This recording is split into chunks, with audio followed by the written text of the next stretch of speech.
Well, hi there, racing fans, and welcome to Winning Ways, where we're going to do the whole July card. It's going to be fun because not only have I got Laf with me and probably the greatest sports presenter and certainly a horse presenter that's ever been in this country, Martin. I don't know if that's an accolade, Martin Locke. Wow, thank you. I would say no, definitely not. Who would be second best behind you? All the Probably guys, Laf or I. No, all the guys I've trained. Okay, well, that's nice to know. Nice to know that you've trained some good ones because, I don't know, you've trained us as well. Yeah, well, I tried last weekend. I was exec producer for you guys along with Sinette, so I think this guy's now the best.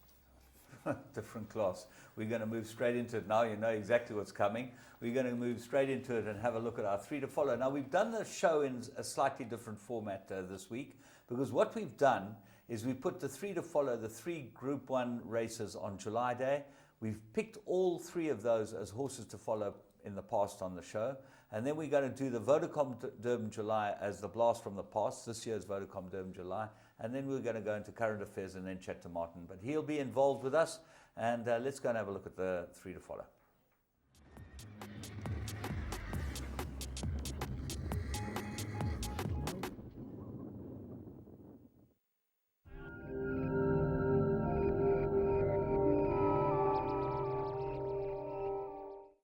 Well, as you know, Bloodstock South Africa just had the big sale at Sibaya last weekend and was one of the best sales they've ever had, if not the best sale, Laf.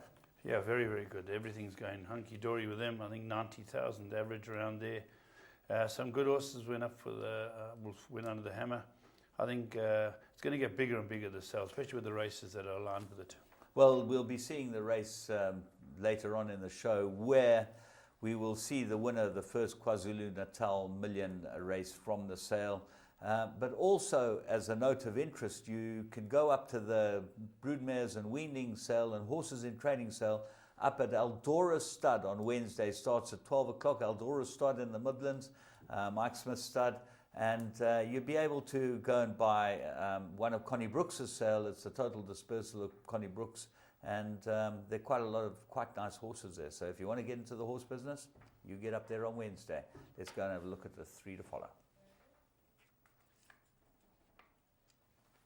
Right, here we go. The first one I'm going to see is the Golden Slipper. It's a Grade 1 race, and this turned out to be a triumph for Trippy. The first Trippy, it's a daughter of Trippy called For the Lads, who wins the race, and the draw certainly plays a hand here as a lot of horses go off, and the ruling favourite has gone off very quickly, James? Yeah, I thought that Sean Veal maybe went a bit early on this filly. He's cantering along in front. She's the best filly around. But the racing showed late in the day you couldn't win from the front. And For the Lads is running about 7th or 8th, one off the fence, the chestnut filly with strip across her nose. Yeah, runs a very good race and just shows that everything was going right for Team Terry and Chris van Niekerk. And the horse on its inside there runs a very good race again. Along came Polly, the Judd Pot, a third second in a row. And Martin, a very good win by For the Lads. Well, I think it's fantastic, and the best part about it is that Khumalo in the saddle. Yeah. He's a jockey I've been watching this year. There's a lot of jockeys coming through, Carice, and a lot of the guys, new guys, are starting to show that our jockeys are not just one or two. You know, in the days of Mace Roberts, it was one jockey and maybe there are 2 or 3. Now I reckon there are 12 to 20 international jockeys in this country, and Khumalo is going to be one of them. Well, yeah, Khumalo had the day of days, didn't he? But this was the start of it. It was just absolutely incredible that he went and won 2 Group 1s on the day. Samanga Khumalo, a very likeable young man, and it was a special day. It was an amazing day because Chris van Niekerk as well is very much involved. And if you take Terry's performance as well on the day, amazing. But I can honestly say, I don't know how you guys felt, I've been at least 30 Julys, and I would say this is the greatest Vodacom July, or Rothmans July, whatever you want to call it, that I've ever seen, I've ever been to.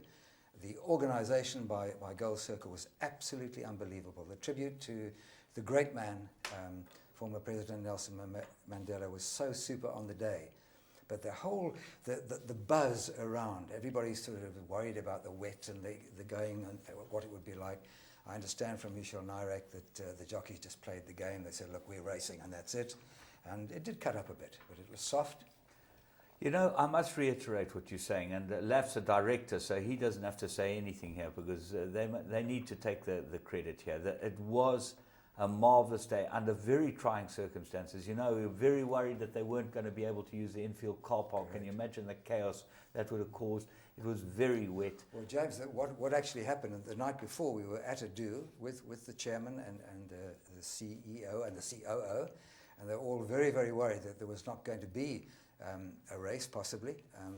You know, it was very, very wet, lots of rain. At bad time way back in 89 when we only raced for one race, the big race. But they were saying, look, we may have to close the infield. And in fact, they stopped cars going into the infield at about maybe 2,000 or so. There were 5,500 booked in there. They couldn't let them go in, and the big trucks have made a mess there. Cancelled our golf today.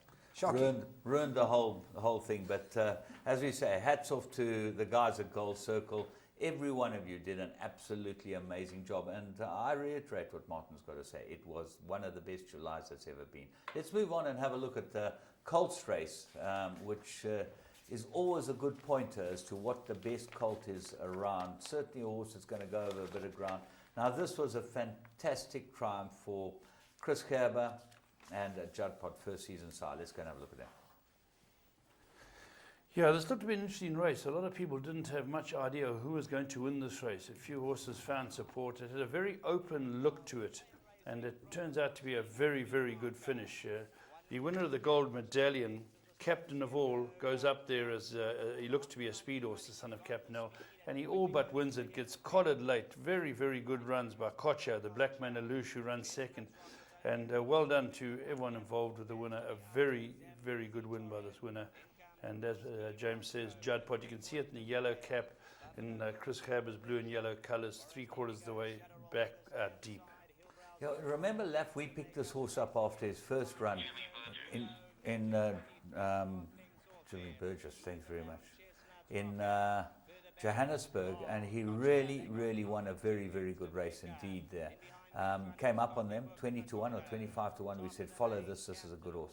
You could have got all the cash with him. Yeah. Shazy, a great ride. Great ride by Shazy. You know, he's waiting in behind them. He gives him a clear run here. And for all intents and purposes, it looks like the medallion winner, Captain of All, is going to win it. He's holding at bay. The Australian horse, Willow Magic's in behind him, trying to pressure. Kevin's kind of the outside. And then suddenly, a couple of lengths off them, the Black Manalouche really comes home well. Kocha, this is a cracking run as well. It's very close to the line, boys. Yeah.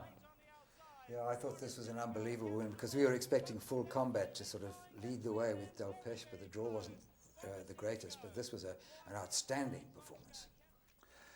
Yeah, you know, a guy like Chris Gerber, Mouton's Hook is his stud, and he's a real passionate man about this. Good man for the game. Yeah, he really is a nice guy, and he deserves all his success, and Alex really producing it for him. So well done to every one of you involved with Mouton's Hook and this horse. Alec Laird had a great day too. We'll be talking about him later on. Two winners. Yeah. We're going to move on, and we're going to have a look at the other Grade 1, and probably the best Grade 1 apart from the July on the day, which was the Garden Province, the Johnson Workwear Garden Province. What a race it turned out to be. Yeah, here again, it looked a very interesting race. A lot of people had allowed Beach Beauty to drift to 13, 14 to 10 because of the very deep draw. But having Sean Cormack is such a big plus. He manages to get her in. And people were then looking towards horses that could beat it. And I know there was a touch of support for a horse like Princess Victoria, who runs a decent race. Blue Ridge Mountain. Blue Ridge Mountain, who didn't go on with it as well as was thought. Disappointing. Yeah, a little disappointing. But all in all, very disappointing. She's showed that she's probably the best filly around as a 3-year-old crop, but absolutely given a proper hiding here by the older horses. And let me tell you, this is a testament to how good the older fillies are, because Beach Beauty, in the right place, if she can win. She didn't win. She absolutely massacred this. Let's not detract from the 3-year-old fillies. We've still got to go through the Vodacom Durban July, boys. Let's not detract. Yeah, there was a good 3-year-old filly there. Well, absolutely. let's get to that later, Lef. I know you want to have your say, but so you know. But Blue Ridge Always have Mountain my say. was supposed to be going overseas. That's right. And thought that highly of. And for some reason, things have got different. I'm just wondering if the going affected Blue Ridge Mountain. It might have. Certainly wasn't her run. She's better than this. She's a very, very good filly. But let's not take it away from Beach Beauty. Sean Cormack's given it a peach coming through the middle. Louvre, who's done so well down here in Durban's clear, but here comes Beach Beauty. A matter of strides, just absolutely swallows them up and puts it beyond doubt, hands and heels, wins in actually a common canter. The horse that ran really well is the Dancilli filly of Mike de Cox, Espumante. She looks like she's pretty good too. I'd just like to say something about Sean, if I may, Cormac. You know, in the Cape season, Sean came down. I want to tell you, this guy has taken off, in my book, one of the fastest jockeys to suddenly come right into international class. What a jockey. He's came to the Cape, did his thing, won lots of races, comes back here, winning races again. He's got a real touch about him now. I think he's going to be unbelievable. Well, you know, Lef was the one who kept him on the road. Yeah, he was my apprentice. Very, very good ride. Very good ride. He's always had it, and he's really, as you say, lately taken it by the scruff of the neck. Won Group 1s right around the country. We had Andrew Fortune here last week, and he said that currently the best rider in the country is Sean Cormac, and he's backed it up. It just touched off in the first Group 1 we showed you, ran 5th in the other, and he won on this one. So very good. Well, you can compare him with what Anton Marcus has been doing this year. You must have seen many times Anton Marcus has been riding some of the jockeys to sleep, particularly at Clarewood around the turn. Absolutely unbelievable. He gets Great rider. He settles them, lets them get where they want to, and then he'll suddenly go and he'll go to the front. You'll think, oh, he's gone too soon. Oh no, Anton's been brilliant again this year, along with Pierce Stradum. Yeah. Listen, we are very, very lucky, and just talking about that, I saw on the pages that Dougie White's just won his 13th Hong Kong jockeyship. They're not even close to the end of the season. He gave that little Australian, what's his name, Zach someone, he gave him a proper workover. You know, they want to come and mess with Doug White. He's Superman, that boy. He is Superman. But also Anthony Del Pesce is another one that's Superman too. He was in the winning enclosure again. And we have to talk about Kevin Shea is coming back to his best. Yeah, Kevin Wonderful Shea. guy. Kevin Great Shea jockey. actually rode some very good races on the day. So we have got some really good talent here. You know, when you come to a big race and all your good jockeys are there. It's, the July showed a 20-horse field. Okay, well, we're going to go on and have a look at the blast from the past, and the past is not very long ago. It's about 48 hours ago, the Vodacom Durban July from 2013.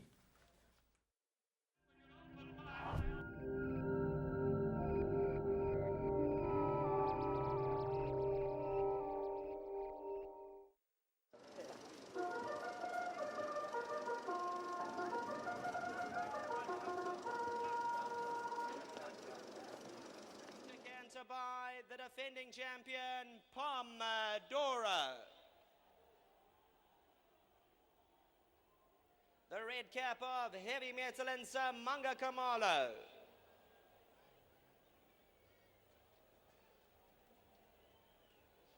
Passing the winning post is one Pomodoro, followed down by Heavy Metal.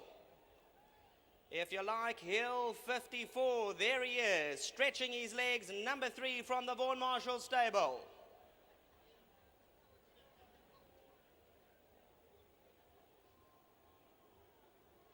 Number 4 is White Line Fever. Now he's got to be ridden cold. He's got that late burst the last 200 meters. Responsible is Bernard Vader for Sean Terry. White Line Fever got the yellow cap. Gonna love the soft conditions is number 5, Seal for Gavin Van Zyl, Francois Herald. Number 6 is